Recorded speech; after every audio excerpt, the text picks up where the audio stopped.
Mes chers frères et sœurs, nous revoici pour le direct du 26. Je suis toujours heureuse de vous retrouver. J'espère que c'est la même chose pour vous. Que Dieu vous bénisse tous et nous bénisse aussi ici, même dans des machines, toute la technique et tout ça. Alors, avant de vous lire le message, comme d'habitude, qui a été donné hier à la voyante Maria, quelques petites nouvelles comme ça. D'abord, il y a beaucoup de monde encore ici à Medjugorje, surtout des Ukrainiens, bien sûr des Polonais. Il y a beaucoup d'anglophones, oui. Et hier, c'était un phénomène, on avait 350 personnes dans notre petit bois, même plus, de francophones. Alors ça, c'était vraiment, depuis la pandémie, on n'avait pas vu ça, extraordinaire. Voilà. Alors on a eu hier, à Medjugorje, avant l'apparition, on a eu une grande réunion avec tous les responsables de Radio Maria, du monde entier, dont évidemment notre cher Mathieu Ray, qui trônait là, qui a fait aussi une dizaine de chapelets en français parmi toutes les autres langues. Alors je salue Mathieu aussi et je le remercie pour tout ce qu'il fait à Radio Maria France et tous ceux qui sont connectés à Radio Maria et qui reçoivent toutes ces richesses de notre foi chrétienne grâce à Radio Maria. Ensuite, ben voilà. Alors, nous nous approchons de la Toussaint. Je pense que dans notre YouTube, vous allez avoir quelques petites transmissions qui concernent tous les saints. Et puis, on va aussi se préparer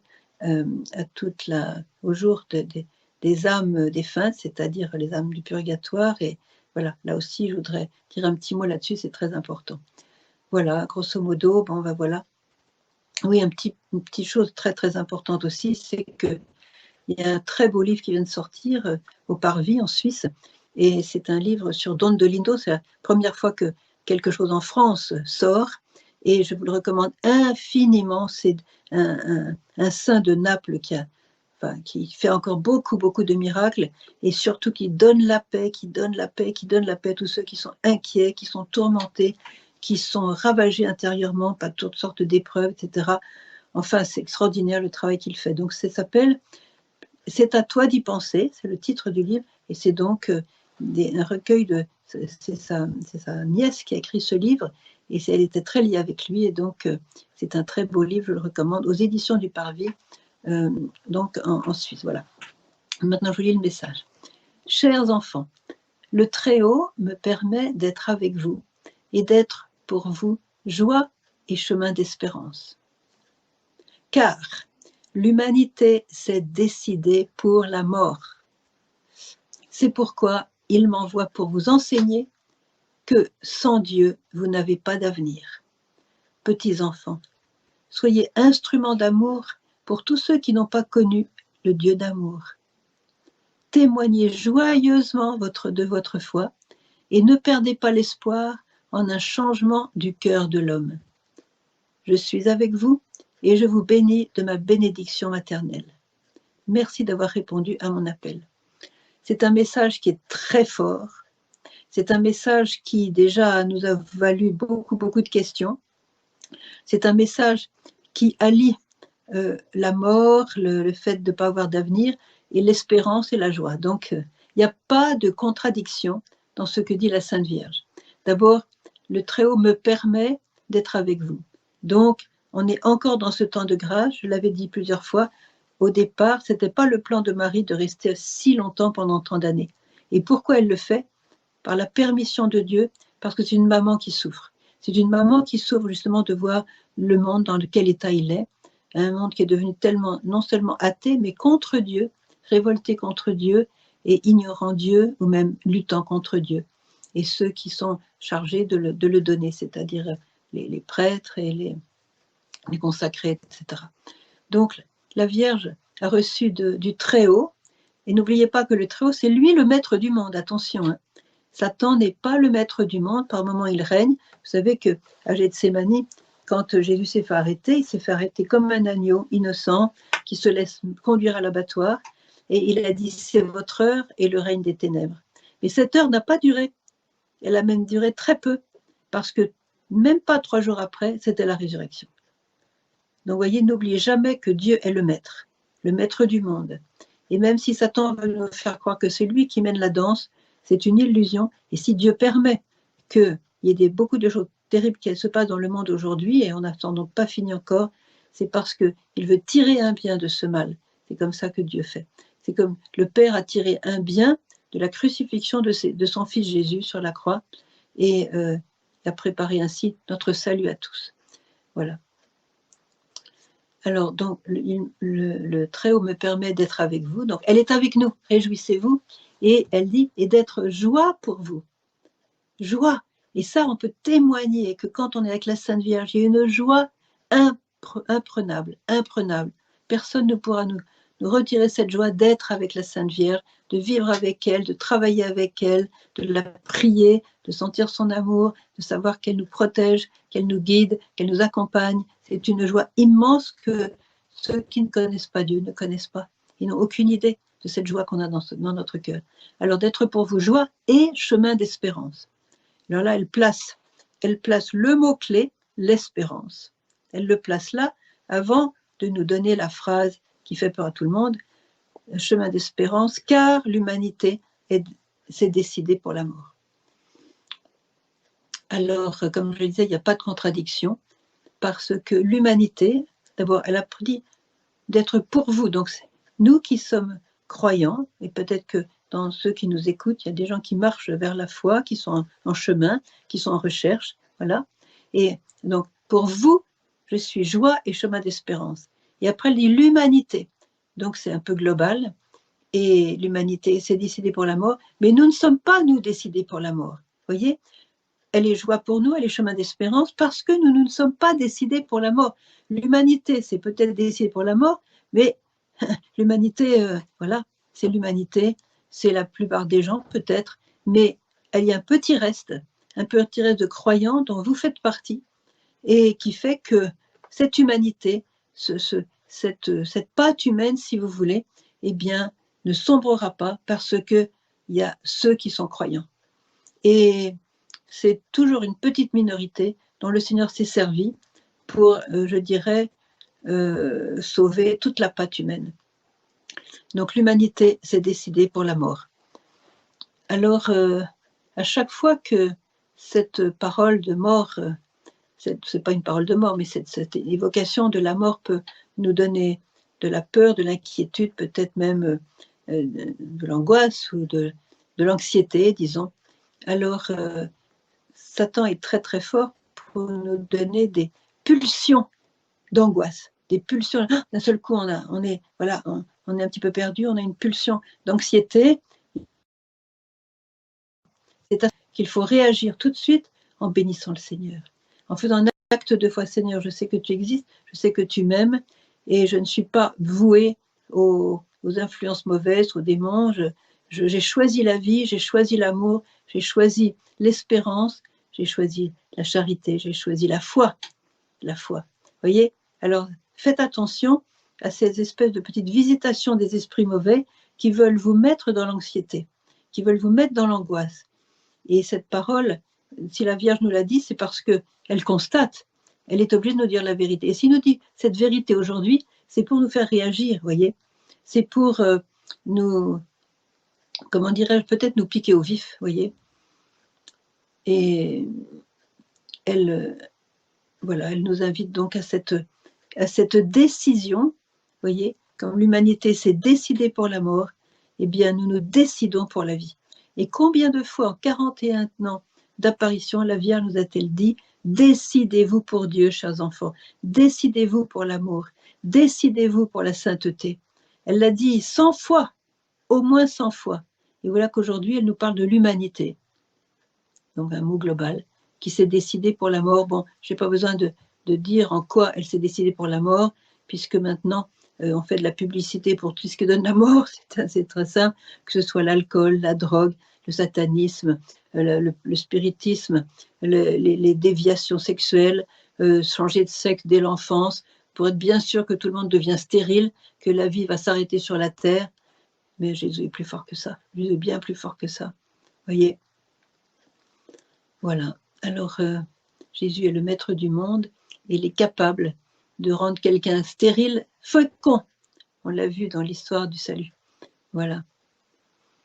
Alors, je continue ma lecture. C'est pourquoi il m'envoie, pour vous enseigner que sans Dieu, vous n'avez pas d'avenir. Alors d'abord, d'habitude, elle nous toujours, il m'envoie pour vous dire. Là, elle n'a pas pris le mot dire, elle a pris le mot enseigner. Ça veut dire que c'est beaucoup plus fort. Ce n'est pas une parole comme ça, elle vous enseigne. Et il y a un contenu qui doit entrer. Comme quand dit Jésus dans l'évangile, il dit, mettez-vous bien ça dans la tête. Vous vous souvenez? Mettez-vous bien ça dans la tête. Il a fait cette expression. Eh bien, c'est ça que ça veut dire pour la Sainte Vierge. Je viens vous enseigner, mettez-vous bien dans la tête que sans Dieu, vous n'avez pas d'avenir. C'est comme ça. Parce que c'est Dieu notre avenir. Quel autre avenir avez-vous? Quel autre avenir avez-vous? On va tous se retrouver un jour dans une boîte sous la terre, comme la petite Mariam de Bethléem, aujourd'hui sur la terre, demain sous la terre. C'est la formule la plus courte que j'ai jamais vue sur la destinée humaine. Aujourd'hui sur la terre, demain sous la terre. Eh bien, qu'est-ce qui va se passer quand on sera sous la terre? Ça veut dire qu'on sera déjà présenté devant quoi? Devant le trône de Dieu, parce que lui, il est éternel. Les créatures comme les anges, voilà, ces créatures-là peuvent nous faire du mal, mais elles ont un temps pour leur permission d'agir, voyez. Et Dieu, alors je vous répète ce message que Marie a donné au début des apparitions, qui nous donne beaucoup d'espérance aussi, c'est que quand tous les secrets de Medjugorje seront réalisés, on ne sait pas quand, et ne me demandez pas quand, et quand on vous dit quand, c'est pas vrai, on ne sait pas quand, il n'y a que les voyants qui le savent. Donc quand tous les secrets de Medjugorje seront réalisés, ce sera la fin du pouvoir de Satan, voyez. Et j'ai cité souvent la parole de la voyante de Fatima, donc Lucia, le dernier combat de Satan contre Dieu, le dernier, c'est-à-dire il n'y aura pas d'autre, il sera fini après, le dernier combat de Satan contre Dieu sera sur la famille et sur le mariage. Donc nous sommes dedans. Chers amis, nous sommes dans cette guerre, nous sommes de ce conflit qui précède la victoire du cœur immaculé. Et notre avenir, c'est la victoire du cœur immaculé. Notre avenir, c'est la gloire de Dieu. Notre avenir, c'est le ciel. Et c'est pour ça que la Vierge nous invite encore à prendre le chemin de la sainteté, à vivre avec elle, à être avec elle, nous décider pour elle. Sans Dieu, vous n'avez pas d'avenir. Elle nous l'a dit souvent. Alors, je me souviens qu'en 1999, donc le dernier Noël du deuxième millénaire, elle avait dit votre oui à Dieu, donc décision pour Dieu, votre vie à Dieu fera que ce siècle, dans celui où nous sommes maintenant, sera un siècle de paix et de prospérité. Or, on est en 2022, 22 ans après ce beau message, on est, excusez-moi, dans la dèche. Hein, on est sans paix et sans prospérité. Pourquoi? Parce que, comme elle a dit l'autre jour, parce que vous n'écoutez pas Dieu.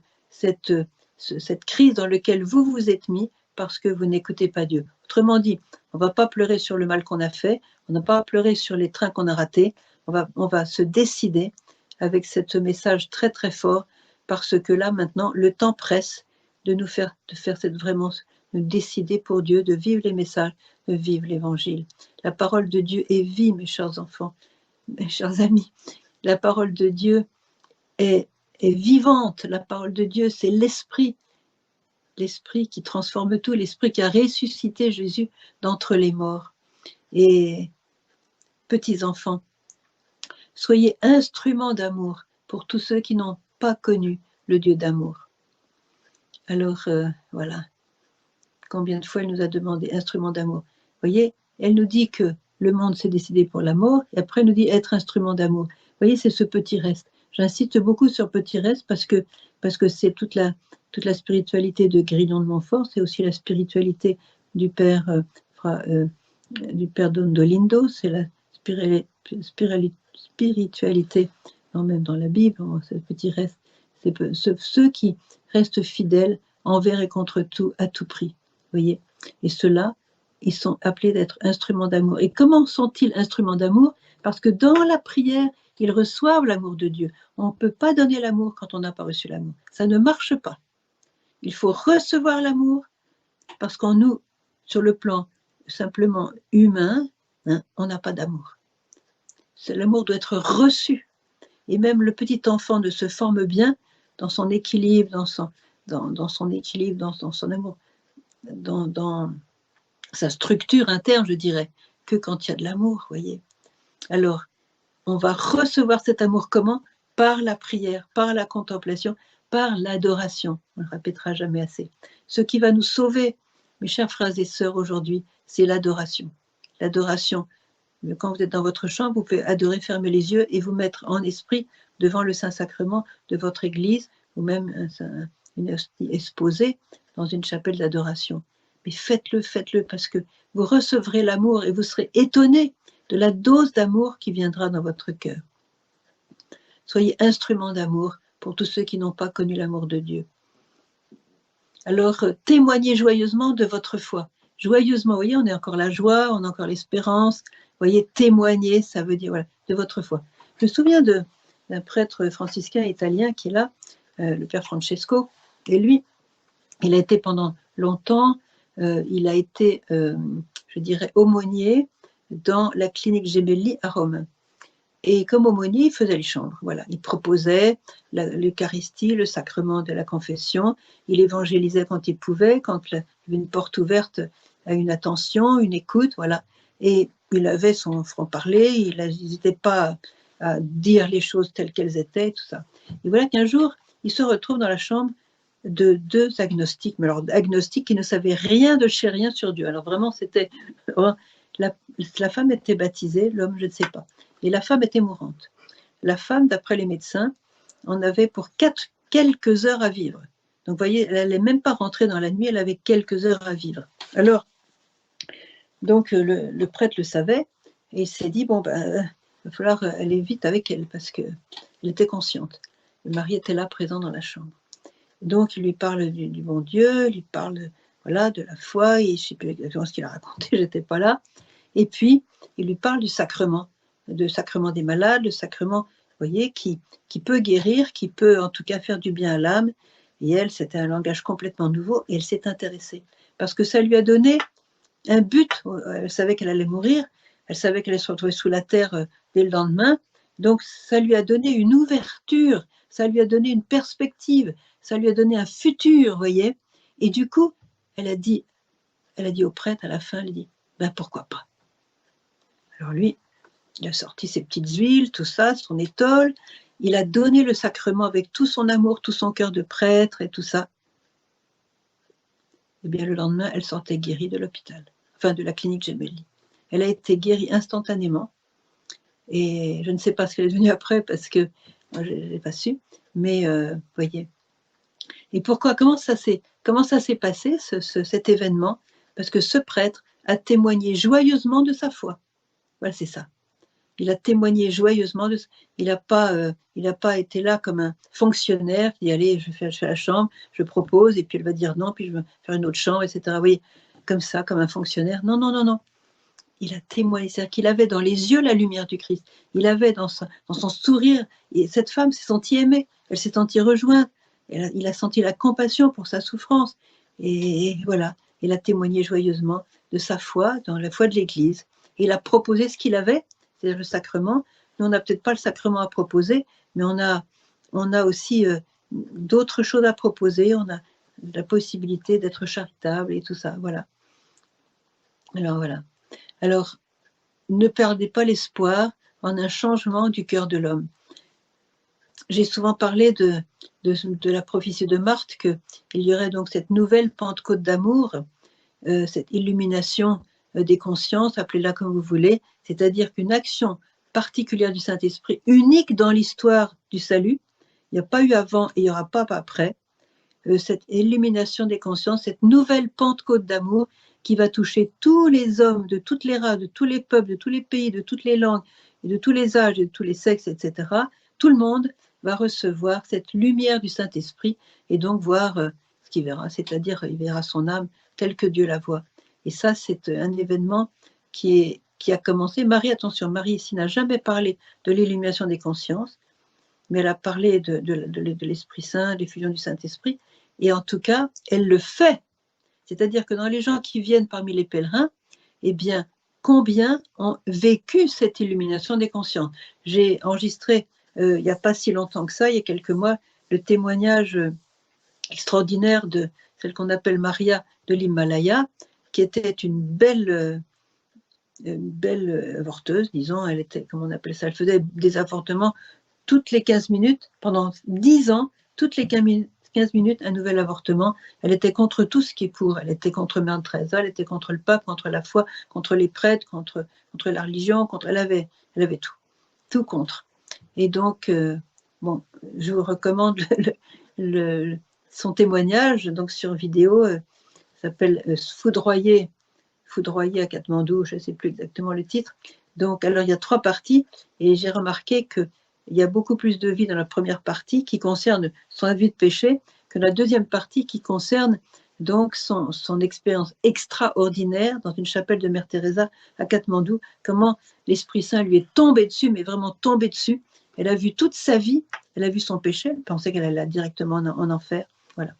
Et comment elle est devenue maintenant, c'est une sainte. C'est une sainte, elle est vraiment branchée sur Dieu, elle a des paroles des paroles qui viennent du ciel, quoi, des paroles extraordinaires, elle a une charité, elle se donne à fond, enfin, elle a complètement changé.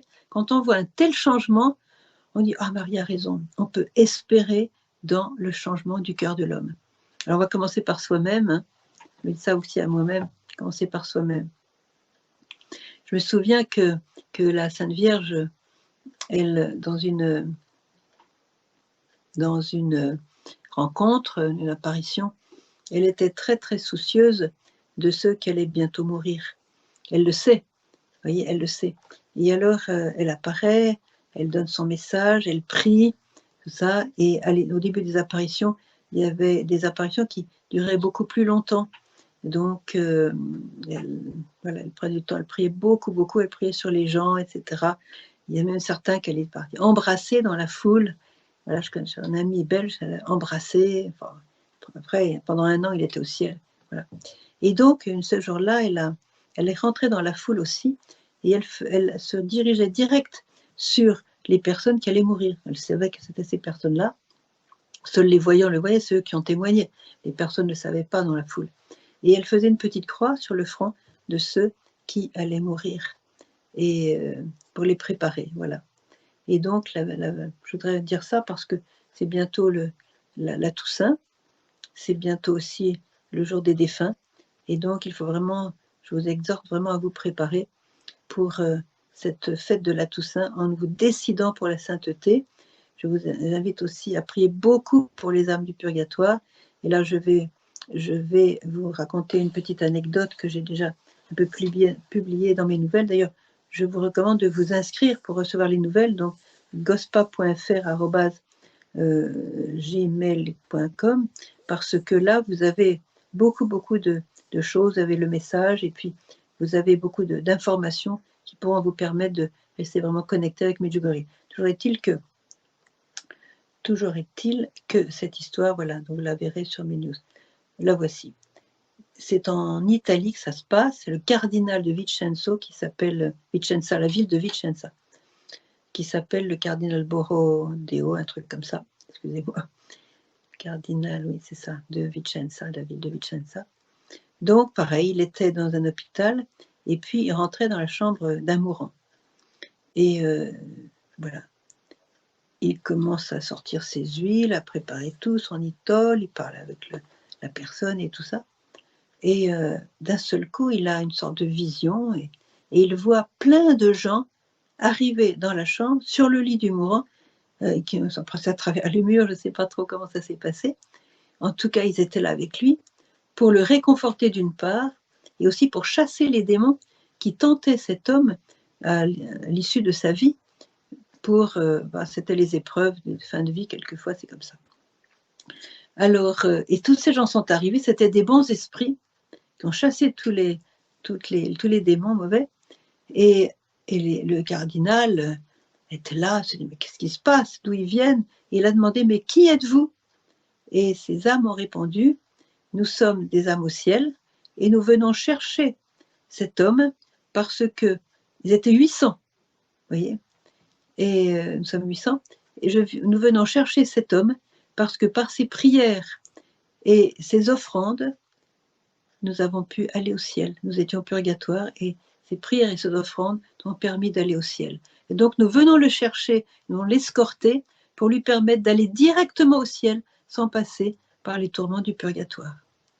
Ça, c'est un bel exemple de d'abord de l'aide extraordinaire que les âmes du purgatoire peuvent nous apporter, surtout quand on les prie. Et Marie l'a dit, je parle de ça parce que comme c'est bientôt 1er novembre, 2 novembre, et qu'il n'y aura pas de direct en attendant, donc c'est important aussi de vous brancher là-dessus. Et donc, Marie a bien dit, durant le voyage qu'elle a fait faire à Vitska et à Yakov, ces deux voyants qui étaient privilégiés d'aller voir le ciel, le purgatoire et l'enfer avec la Vierge Marie, c'est elle qui faisait les commentaires des 3 lieux. Et bien, quand ils se sont trouvés au purgatoire, elle a bien dit, priez tous les jours pour les âmes du purgatoire. Quand vous priez pour les âmes du purgatoire, vous faites des intercesseurs qui, à leur tour, vont vous aider dans votre vie.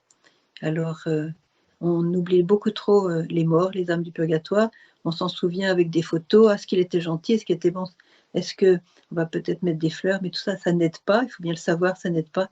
Les âmes du purgatoire ont besoin de vos prières et de vos offrandes.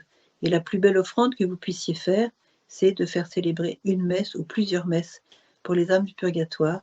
Et j'ai tout un livre là sur le purgatoire. Malheureusement, je n'aurai pas le temps de vous lire des passages. Voilà, c'est un livre qu'on vient de m'envoyer. Alors, il y a une histoire de Thérèse d'Avila. Ah oui, je ne sais pas si on a du temps encore, Yann. On a du temps, oui. Donc, c'est Thérèse d'Avila qui raconte qu'un jour, il y a le jour des fidèles des saints, des fidèles défunts, le soir. Elle était dans son oratoire pour réciter l'office des morts. Et à ce moment-là, il est apparu un monstre horrible qui s'arrêta sur le livre de prière de telle façon qu'elle ne pouvait ni plus lire, ni plus poursuivre ses prières. Alors elle a fait des signes de croix, elle a chassé l'esprit maudit par 3 fois, mais à peine il s'était parti qu'il revenait, et elle recommençait ses psaumes, tout ça, et voilà, et il revenait apporter le même trouble et le même dérangement. Il m'était impossible de l'éloigner, si ce n'est en aspergeant le livre d'eau bénite et en jetant même quelques gouttes sur lui, sur ce monstre. Avec l'eau bénite, il prit la fuite avec précipitation et me laissa achever mes prières. Je les avais à peine finies que je vis sortir. Alors c'est ça, vous voyez, elle avait à peine fini ses prières, ses psaumes en faveur des morts. Regardez ce qui se passe. Parce que c'était Thérèse d'Avila, elle avait des visions et des visitations du Seigneur. Alors, à peine les avais-je finies, mes prières, que je vis sortir un certain nombre d'âmes du purgatoire. Il ne leur avait manqué jusque-là que ce léger suffrage, vous voyez, faire une demi-heure de prière pour les âmes du purgatoire, un chapelet pour les âmes du purgatoire, des psaumes pour les âmes du purgatoire, des litanies de la Vierge, des litanies de Saint Joseph pour les âmes du purgatoire, puisque Saint Joseph visite le purgatoire, Marie aussi visite le purgatoire. Et quand elle est au purgatoire pour visiter les âmes, les encourager, elle ne souffre plus à ce moment-là, vous voyez. Donc, il faut envoyer la Sainte Vierge au purgatoire, et puis Saint Joseph, Saint Michel Archange, qui peut aussi aller au purgatoire. Alors, elle parle de ces âmes du purgatoire. Il ne leur avait manqué jusque-là que ce léger suffrage, parce que c'était une demi-heure de prière avec ses psaumes, et c'est pour cela que le démon jaloux voulait m'en empêcher. Voilà. Donc ça, c'est un témoignage de Thérèse d'Avila, parmi d'autres. Oui, c'était ensuite, il y a Catherine de Sienne. Alors, j'ai dû le raconter comme ça. Catherine de Sienne, son père, Giacomo, je crois, était mourant. Et bon, il est mort. Et à ce moment-là, elle a demandé une grâce au Seigneur. Elle a demandé une grâce que son père aille directement au ciel sans passer par le purgatoire, et qu'elle prenne, si jamais c'était nécessaire, qu'elle prenne sur elle les peines que son père aurait dû souffrir au purgatoire pour être purifié de ses péchés. Et dès qu'il est mort, au moment de la mort, elle a senti une douleur douce, mais qui ne l'a jamais quittée. Vous voyez, elle savait que son père était au ciel. Alors, parce qu'elle avait pris sur elle. Voilà, ne faites pas ça, ne dites pas au Seigneur de prendre sur vous les douleurs du purgatoire, parce que le problème avec le Seigneur, c'est qu'il écoute nos prières. Ça serait peut-être trop difficile. Je pense que le monde où nous vivons aujourd'hui, c'est déjà un purgatoire. Parce qu'avec toutes ces restrictions, qui vont certainement encore augmenter, vu la pente savonneuse dans laquelle nous sommes, alors voilà. Je voudrais insister je voudrais insister sur le fait que nous sommes dans un monde qui a décidé pour une mort, mais une mort spirituelle. Hein. Cette mort spirituelle entraîne aussi un manque de prospérité, entraîne des manques sur le plan matériel, sur le plan de la nourriture. Regardez l'essence, le prix de l'essence, le prix. Maintenant, il y a des familles, j'ai entendu qu'il y a des familles qui ne peuvent plus payer leurs factures et leurs loyers parce que les prix ont trop augmenté. Vous voyez, un manque de prospérité matérielle. Alors, je terminerai aussi, si jamais les restrictions font que vous connaîtrez la fin, peut-être, en tout cas des restrictions qui sont importantes, ne vous découragez jamais, bénissez le Seigneur et surtout, surtout, surtout, ne vous plaignez pas. Ne vous plaignez pas, parce que c'est ça qu'il veut, le malin. Ne vous plaignez jamais et bénissez le Seigneur dans l'épreuve. Et c'est cela que va vous donner le Père Fra Dondolindo de Naples. Donc prenez ce livre et là, ça va changer votre vie parce qu'il a eu épreuve sur épreuve, lui, le Seigneur l'a permis comme ça, et il s'en est toujours tiré. Il a eu des miracles incroyables. Et tous ceux qui vivent cette spiritualité de bénir le Seigneur, de remercier le Seigneur, même au sein de l'épreuve, voient des miracles, voient des transformations, voient des bénédictions de Dieu tomber sur eux. Alors, voilà, je terminerai aussi par le fait qu'il faut se préparer. Il faut se préparer non pas en demandant de ne pas souffrir, mais en demandant de bien souffrir. C'est le Padre Pio qui disait, beaucoup de gens viennent à San Giovanni Rotondo dans l'espoir que par mes prières et par les prières ici du Seigneur et de la Vierge, ils puissent abandonner leur croix, être délivrés de leur croix, et très peu viennent pour apprendre à porter leur croix. Alors, je terminerai par une parole de la petite Thérèse.